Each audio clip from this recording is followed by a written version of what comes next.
Henry's Hell by David Smith.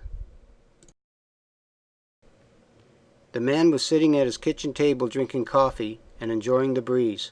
He'd worked up a sweat and was a little out of breath too. He'd just opened most of the windows in the house and the front door. The kitchen was the coolest spot in the house at this time of day. Suddenly the ghost of his first wife appeared in front of him, filling up the doorway. "You did it again, didn't you, Henry?" It was really more of a statement than a question. The man's jaw dropped open.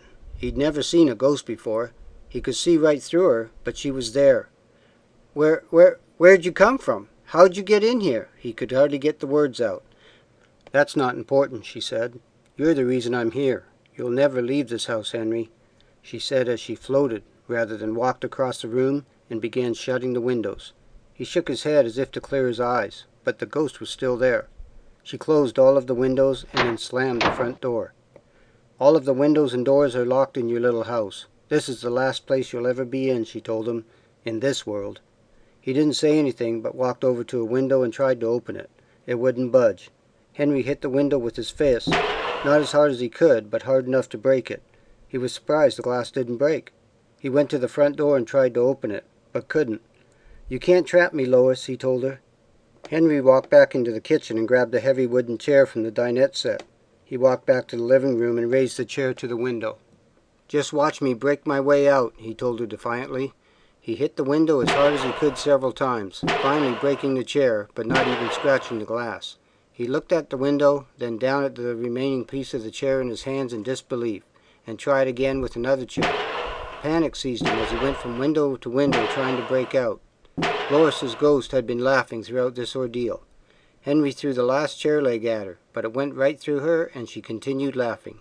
He fell to the floor exhausted, trying to catch his breath. The ghost stood over him. "Didn't believe me, did you? You've made your last killing. It's your turn now," she purred. He didn't say anything to her, but lay still, catching his breath. After a few minutes he got up and went into the kitchen. Picking up the toaster, he looked at her. "I'll get out," he told her. The ghost began her laughter again. She knew laughing at him was irritating him and making him angry. He heaved the toaster at the window as hard as he could, but it just bounced off. He began to throw dishes, pots and pans, and even frozen meat at the window, but it all bounced off into the sink and onto the floor. With Lois's laughter ringing in his ears, Henry went down the hallway to the first bedroom. Picking up a tall lamp with an iron stand, Henry tried to smash the window with it. This attempt also just bounced off.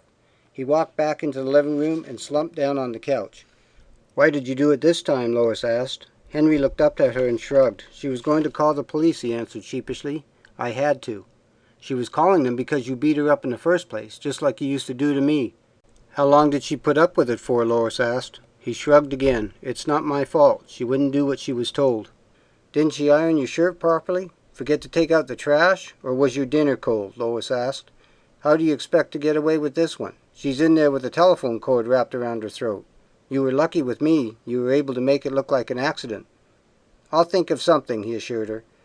"No," she said. "This time I'm going to make sure you don't get away with it." He looked up at her.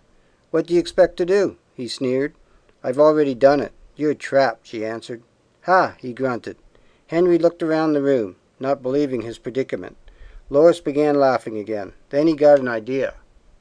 He gathered together the broken pieces of the wooden chairs and grabbed a handful of newspapers from the fireplace stand.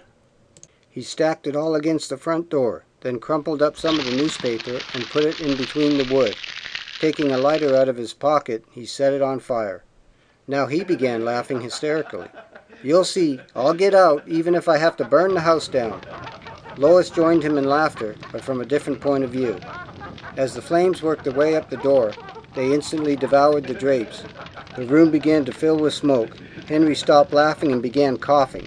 The flames were climbing up to the ceiling now and spreading to the furniture. "This is the perfect way for you to die, Henry. A small piece of hell just for you," Lois shrieked. He looked at her in horror. "No, I will not die like this." Running back to his bedroom, he repeated his attempts of trying to break out. By this time he wore himself out. The smoke was working its way to where he was. He looked at his wife's body lying on the bed. He paused for a few seconds, then went back out to the living room. "Lois," he begged, "let me out. I'll do anything you say." "It's too late, Henry," she told him. Most of the living room was engulfed in flames. Sirens could be heard, and the fire engines were on their way. Henry's eyes brightened. "They're coming. They'll get me out." "They're too late," Lois told him. "You're not leaving." Sections of the ceiling began to fall. One portion fell and landed on Henry's thighs. He was able to push it off of himself, but he was burned in the process. As he stood up, coughing, another larger section crashed down on top of him. Unmercifully this time, he was pinned to the floor. "Please, Lois, please," were his last words.